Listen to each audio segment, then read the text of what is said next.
నమస్తే తెలుగు రాజ్యంకి స్వాగతం. నేను మీ సంధ్య. సాగదీత అని అనాలా, లేకపోతే దేనికైనా టైం రావాలనాలా?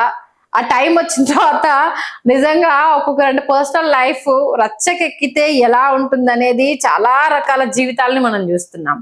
అందులోనూ సెలబ్రిటీల జీవితాలు, ఇలాంటి విషయాలకు సంబంధించి సామాన్యులకు సంబంధించే మొగుడు పిల్లలు రోడ్డుకి ఎక్కితే థర్డ్ పర్సన్ కి ఎంత ఇంట్రెస్టింగ్ ఉంటుంది. వాళ్ళు ఏమేమి ఎలిగేషన్స్ చేస్తున్నారు, వీళ్ళు ఎట్లా కొట్టుకుంటున్నారు, ఎట్లా తిట్టుకుంటున్నారు అనేసి అని ఎంత అంటే ఫన్నీ మేనర్ లో చూసేవాళ్ళు ఫన్నీగా, అయ్యో పాపం అనేవాళ్ళు అయ్యో పాపం అని, ఎందుకు ఇదంతా అవసరమా అనేసి అని మన సోకాల్డ్ సోషలిస్టులు అంటే ప్రతి ఒక్క కమెంట్ చేసే వాళ్ళంతా సోషలిస్టులే అనుకోండి. ఎలాంటి కమెంట్స్ చేస్తారో మనందరికి తెలుస్తుంది. అందులోనూ సెలబ్రిటీయో ఒక పొలిటీషియనో అయితే ఇలాంటి విషయాలు బయటికి వస్తే ఏం జరుగుతుందా అన్న ఉత్కంఠ అయితే ప్రతి ఒక్కరికి ఉంటుంది. ఇక మా మీడియాని ఎలాగో ఆడిపోసుకునే ఉంటారు కాబట్టి మీరు ఇంకా దాన్ని హైలైట్ చేస్తారు కదా అనేసి మమ్మల్ని ఆట ఆడుకుంటారు కాబట్టి ఓకేలే, దానికి పడేవి ఎలాగో పడ్డానికి మేము సిద్ధంగానే ఉన్నాం. బట్ జరుగుతుంది అది చెప్పే ప్రయత్నం చేస్తూనే ఉంటాం.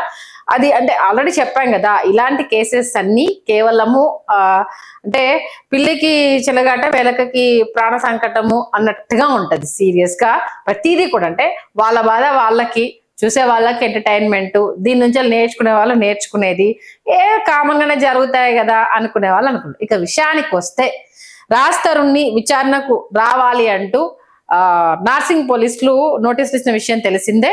రేపు విచారణకు హాజరు కావాలి అంటూ కూడా నోటీసుల్లో పేర్కొన్నారు. అయితే ఆల్మోస్ట్ ఇవాళనే వస్తారేమో, ఎందుకంటే 18 తారీఖు విచారణకు రావాలనేసి ముందస్తుగా కూడా వెళ్ళే అవకాశం ఉంటుంది అనేసి ఎక్స్పెక్ట్ చేస్తారు. బట్ రాలేదు.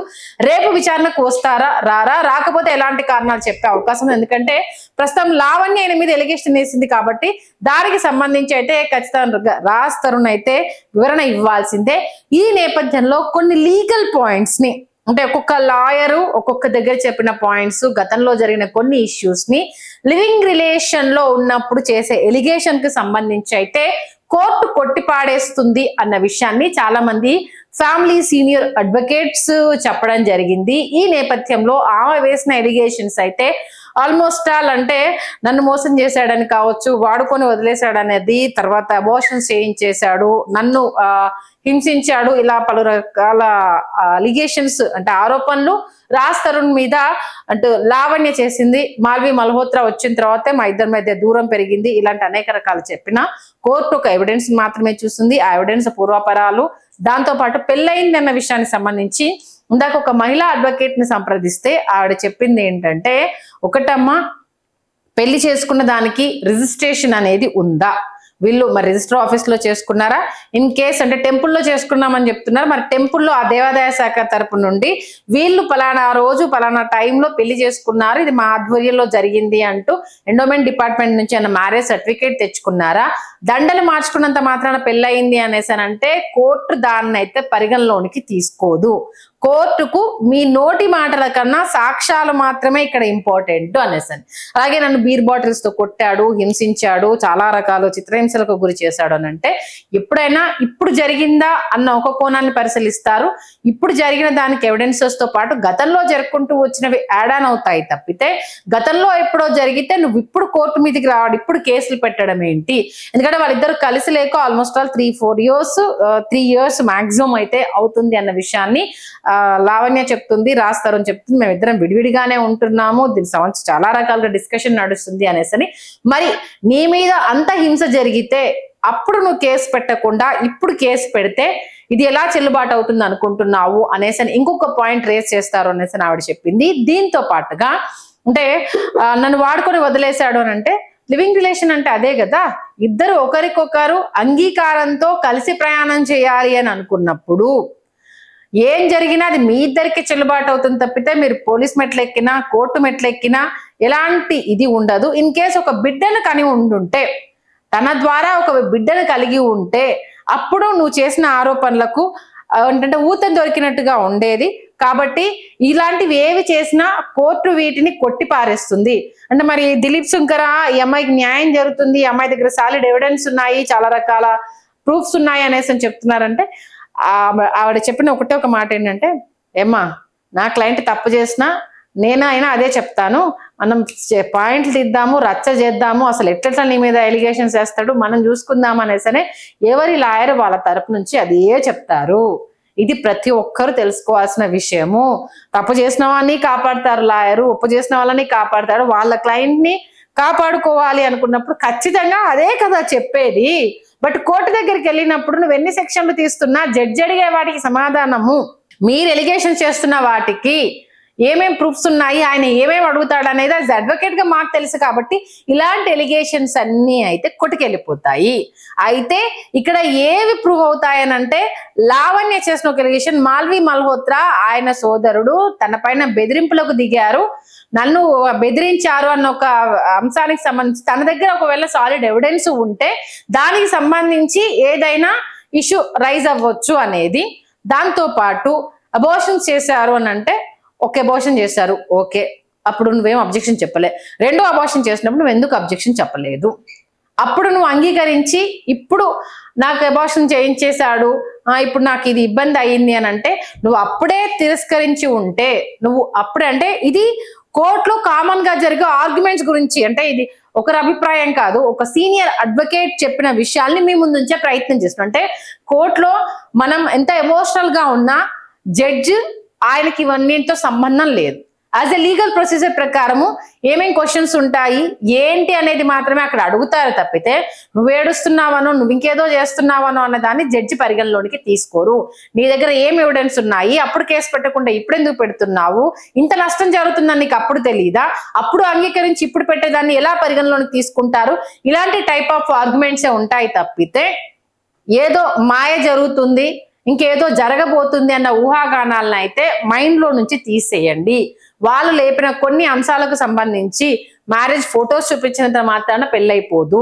ఇప్పుడున్న లా ప్రకారము సర్టిఫికెట్ ఉంటేనే, లేదు బంధువుల సమక్షంలో 10 మందితో పిలిచి కార్డులు పంచి ఊరందరి సమక్షంలో జరిగి ఇదంతా జరిగితేనే, ఒకవేళ పెళ్ళైనప్పుడు నువ్వు అప్పుడు బయట పెట్టకుండా ఇప్పుడు ఎందుకు రివీల్ చేస్తున్నావు అని అంటే తను గోప్యంగా ఉంచుదాము అని అంటే నువ్వు అంగీకరించినట్టే కదా.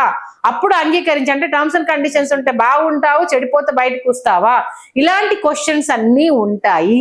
మీరు అనుకున్నంత ఈజీగా ఇప్పుడు అంటే గతంలో మహిళలు ఏదైనా ఎలిగేషన్స్ చేస్తే ఐపీసీ సెక్షన్లు అనేవి అప్పుడు ఉండే, ఇప్పుడు భారతీయ శిక్షా స్మృతి సెక్షన్లు అన్ని మారిపోయాయి. కాబట్టి దాని ప్రకారంగా ఏంటంటే మీకు దానికి సంబంధించి మహిళలు అకృత్యాలకు గురవుతున్నారు, మహిళలను హింసిస్తున్నారు అన్న విషయానికి సంబంధించి కొన్ని చట్టాలను తీసుకొస్తే మీరు వాటిని మీ అవసరాలకు అనుగుణంగా మార్చుకుని అవతల వాళ్ళని ఇబ్బంది పెడుతున్నారు. కాబట్టి ఈ సెక్షన్లలో కఠినతరంగా ఉండాలి. ప్రతి దానికి ప్రాపర్ ఎవిడెన్స్ కావచ్చు, పెడుతున్న ప్రతి అంశానికి సంబంధించి దుర్వినియోగం అయితే తిరిగి వాళ్ళపైనే ఇది యాక్షన్ తీసుకునేలాగా చర్యలు కూడా తీసుకోవాలంటూ కొన్ని రకాల మార్పులు చేర్పులు చేశారు. కాబట్టి మీరు అనుకున్నంత ఈజీగా అయితే, అంత ఈజీగా ఉంటే పెద్ద పెద్ద మానవాళ్ళు కోట్ల చుట్టూ తిరగాల్సిన అవసరం లేదు కదా. ఇది ఏంటంటే ఒక సెలబ్రిటీ షిప్ లో ఉన్న కేసు కాబట్టి కొంత సెన్సేషన్ అవుతుందేమో, ఇంకేదన్నా వేరే పాయింట్స్ ఏమన్నా అవుతాయేమో తప్పితే అదర్వైజ్ అయితే లావణ్య చేసిన ఎలిగేషన్స్ అయితే కోర్టులో తేలిపోతాయి. ఇది క్లియర్ కట్, నేను ముందే చెప్తున్నానంటూ ఆమె అడ్వకేట్ చాలా క్లియర్ గా చెప్పడం జరిగింది. దీంతో పాటు ఒకవేళ ఆయన మెడకు చుట్టుకుంటే ఈమెను డ్రగ్స్ కేసులో ఇరికించారు అన్న ఒక ఎలిగేషన్ చేసింది కాబట్టి ఆ అంశం ఇప్పుడు ఆల్రెడీ కోర్టులో ఉంది, పోలీస్ స్టేషన్ లో దానికి సంబంధించి విచారణ ఇదంతా జరుగుతుంది. కాబట్టి ఇన్ కేసు తిరగదోడినప్పుడు ఒకవేళ రాజ్ తరుణ్ దీని వెనుకుండి ఏదన్నా కథ నడిపిస్తే మాత్రము ఆ విషయంలో ఇరుక్కునే అవకాశం ఉంటుంది. ఇది మాత్రం క్లియర్ కట్. బట్ ఆమె పర్సనల్ గా చేసిన ఎలిగేషన్ కి సంబంధించి అయితే ఇది ఇద్దరి మ్యూచువల్ మీద, ఎందుకంటే లివింగ్ రిలేషన్ అనేదే మ్యూచువల్ అండర్స్టాండ్ మీద అన్ని చేసుకోవచ్చు, ఏది జరిగినా అడగడానికి లేదు, పెళ్లి కాదు ఇంకా మీరు ఏ చేసుకున్నా అడగడానికి లేదు అనేదే కదా అక్కడ లివింగ్ రిలేషన్ గురించి చెప్తుంది. దాన్ని ఇద్దరు అంగీకరించే ఇన్ని ఇయర్స్ ఉన్నారు. మీరు ఫస్ట్ డేనో లేకపోతే పెళ్ళైన తర్వాతనో బయటికి వచ్చి ఇదంతా చెప్పేసి ఉండుంటే నువ్వు చేస్తున్న ఆరోపణలకైతే ఖచ్చితంగా నీకు న్యాయం జరిగేది. ఇన్ని ఇయర్స్ తర్వాత నువ్వు గోప్యంగా ఉంచావు, బయట చెప్పాల్సిన నువ్వే గోప్యంగా ఉంచుకున్నావు, మగాడికి ఏం అవసరము, మరి ఆ పెళ్ళి ఏమన్నా లీగల్ టెక్నాలజీలో చేసుకున్నావా అని అంటే దానికి సంబంధించి ఎలాంటి ఎవిడెన్స్ చూపిస్తారు, దాన్ని రిజిస్టర్ చేసుకున్నారా లేదా, మగాడు 1,00,000 చెప్తాడు, ఆడపిల్లవు నువ్వెందుకు దాని గురించి క్వశ్చన్ చేయలేదు, సరే నేను పెళ్లి బయటికి చెప్పండి బట్ ఇది రిజిస్టర్ చేసుకుందామని నువ్వెందుకు అడగలేదు, అతను పెళ్లి కాలేదని చెప్తున్నాడు, నువ్వు పెళ్లి అయిందని చెప్తున్నా, ఎవిడెన్స్ చూపిస్తున్నా. సింపుల్ గా షూటింగ్ పర్పస్ లో చేసిందంటే నేను ఆల్రెడీ షార్ట్ ఫిల్మ్స్ చేశాను, షార్ట్ ఫిల్మ్స్ లో భాగంగానే ఇది చేశాను అని అంటే అది రిలీజ్ అవ్వలేదు, ఫుటేజ్ పోయింది, ఇది ఒకటే వాళ్ళు మిగిల్చుకున్నారు అనేసి అని ఒకవేళ బొంకాడు అనుకో, ఏంటమ్మా నీ పరిస్థితి? ఇది అడ్వకేట్ అడిగిన లీగల్ పాయింట్. ఎందుకంటే తన షార్ట్ ఫిల్మ్ నుంచే వచ్చాడు, షార్ట్ ఫిల్మ్ లో భాగంగానే జస్ట్ ఇది ఒకటి చేద్దాము అనేసి చేసుకున్నాము, బట్ అది రిలీజ్ అవ్వలేదు, ఫుటేజ్ పోయింది, ఫొటోస్ మాత్రమే మిగిలాయి, ఇప్పుడు ఫొటోస్ చూపేసి నన్ను బ్లాక్మెయిల్ చేస్తుంది అనేసి అని కనుక అటు అతి తెలివైన లాయర్ ఉంటే ఇలాంటివి రేజ్ చేస్తే ఇవి ఏ కోసాన నిలబడే అవకాశం లేదు. అయితే ఇప్పుడు అంటే అక్కడ జరుగుతున్న అంటే మీ రాజు తరుణ్ కావచ్చు, లావణ్య క్లోజ్ సర్కిల్లో జరుగుతున్న విషయం ఏంటంటే కొన్ని రహస్యాలు రాజ్ తరుణ్ కి సంబంధించి లావణ్య దగ్గర ఉన్నాయి. అంటే కొన్ని ఎలిగేషన్స్ కొందరు హీరోయిన్స్ తోటి ఉన్నాడు ఈయన వాడుకున్నాడు అన్న విషయాల్ని లావణ్య తీసుకురావడం, లావణ్య ఏమేం చేసిందో అలాంటి వీడియోస్ నా దగ్గర ఉన్నాయి, అందుకే నేను దూరం పెట్టానంటూ రాజ్ తరుణ్ చేయడం. ఈ అమ్మాయి డ్రగ్స్ కి అలవాటు పడిపోయింది, డ్రగ్స్ లో ఇరుక్కుంది, సాయి మస్తాన్ విషయంలో పోలీస్ స్టేషన్ కి వెళ్ళింది, నా దగ్గర ఫిజికల్ ఎవిడెన్స్ కాపీ ఉంది, ఇలాంటివన్నీ చెప్పాడు. కాబట్టి ఇప్పుడు ఆ డ్రగ్స్ కేసు చుట్టూ ఈమె ఫెడ్లరా లేకపోతే కన్జ్యూమరా, కావాలని ఇరికిచ్చారా? ఇది తీగలాగితే డొంక కదిలినట్టు ఈ మూలం ఒకటి వినిపిస్తున్నది ఏంటంటే రాజ్ తరుణ్ ఈమెను ఇరికిచ్చే ప్రయత్నం చేశాడు. ఆ కోణంలోనే లావణ్యను దీంట్లో వదిలించుకోవడానికి ఆమె మీద ఒక పిచ్చిది, ఈమె ఇట్లా డ్రగ్ అడిక్ట్ అయింది, అందుకే ఈమెను నేను దూరం పెడుతున్నాను తన సర్కిల్లో చెప్పుకోవడానికి ఏదో కథ అల్లాడు అన్న విషయాన్ని అయితే లావణ్య తరపు నుంచి వినిపిస్తున్నారు. అలాంటిది ఉంటే నిరూపించండి అని రాజ్ తరుణ్ తరపు నుంచి అంటున్నారు. బట్ ఏం జరగబోతుంది విచారణలో? ఇప్పుడు రాజ్ తరుణ్ అంటే పోలీసులు అడిగే వాటికి ఎలాంటి సమాధానాలు ఇవ్వబోతున్నాడు? తన దగ్గర ఉన్న ఎవిడెన్స్ ని, అంటే ఆమె నన్ను గతంలోనే డబ్బులు డిమాండ్ చేసింది, నేను ఇవ్వడానికి సిద్ధంగానే ఉన్నాను, కేవలం నన్ను బ్లాక్మెయిల్ చేయడం కోసం ఇదంతా చేస్తుంది అంటూ చెప్పిన దానికి సంబంధించి మరి రాజ్ తరుణ్ ఎలాంటి ఎవిడెన్స్ ప్రొడ్యూస్ చేస్తాడు? ఇది మరి రాజీ మంత్రమే ఫైనల్ అవుతుందా, లేదు విచారణ ఎదుర్కోవడానికి ఇద్దరు సిద్ధమవుతారా? విచారణలో ఇంకెలాంటి విషయాలు బయటికి రాబోతున్నాయి? మొత్తానికైతే రాజ్ తరుణ్ కేసు ప్రస్తుతం అయితే పెద్ద ట్విస్ట్ల మీద ట్విస్ట్లే వస్తున్నాయి. ఎందుకంటే దీంట్లో మళ్ళీ ఇంకో పాయింట్ ఏంటంటే వీళ్ళిద్దరి మధ్య వచ్చిన మాల్వి మల్హోత్రాకు సంబంధించి మరో ఇంట్రెస్టింగ్ ఫ్యాక్టర్ బయటకు వచ్చేసింది. గతంలో మాల్వి మల్హోత్రా ఒక ప్రొడ్యూసర్ ని ప్రేమించింది, అతన్ని బాగా ముంచేసి అతని ఆస్తిని అంతా లాక్కుందని ఆ ప్రొడ్యూసర్ తల్లి గౌతమి తెర మీదకి వచ్చేసి ఈమె క్యారెక్టర్ ఇది అంటూ కూడా ఇప్పుడు చెప్పడంతో, అంటే ఆమెకు గతంలో ఇలాంటి ఒక ట్రాక్ రికార్డ్ ఉంది అన్నది ఇక్కడ లావణ్య చేసిన మాల్వి మల్హోత్రా ఆమె తమ్ముడి మీద చేసిన ఆరోపణలకు కింద ఊతమయ్యే అవకాశం ఉంటుందేమో. దీనికి సంబంధించి మరి ఆయన నిజంగానే మోసం చేసిందా? ఈమెకు ఆల్రెడీ ఆ ట్రాక్ రికార్డ్ ఉంది కాబట్టి ఈమెదేంటి పాత్ర అనేది మరి, అంటే ఈమె కేసు పెట్టింది కాబట్టి మాల్వి మల్హోత్రా మా తమ్ముడు కేసు పెట్టారు కాబట్టి వీళ్ళకి గతంలో ఈ ట్రాక్ రికార్డ్ ఏమన్నా ఉందా అన్న విషయాన్ని గురించి చర్చించినప్పుడు ఇప్పుడు ఆ ప్రొడ్యూసర్ తల్లి తెర మీదకి వచ్చింది, ఏవేమి ఎవిడెన్స్ ఇక్కడ సబ్మిట్ చేస్తుంది అన్న దాని విషయంలో మాల్వి మల్హోత్రాకి ఎఫెక్ట్ అయ్యే అవకాశం ఉంటుంది. దాంతో పాటు ఇటు మాల్వి మల్హోత్రా కూడా కేసు పెట్టింది, నన్ను అనవసరంగా దీంట్లోకి లాగుతుంది, నాకు సంబంధం లేని విషయంలో నా ఇమేజ్ డామేజ్ చేస్తుంది, ఈమె నన్ను కావాలనే ఇరికిస్తుంది అన్న విషయాన్ని మాల్వి మల్హోత్రా ఇంకో స్టేషన్ లో కేసు నమోదు చేయడం జరిగింది.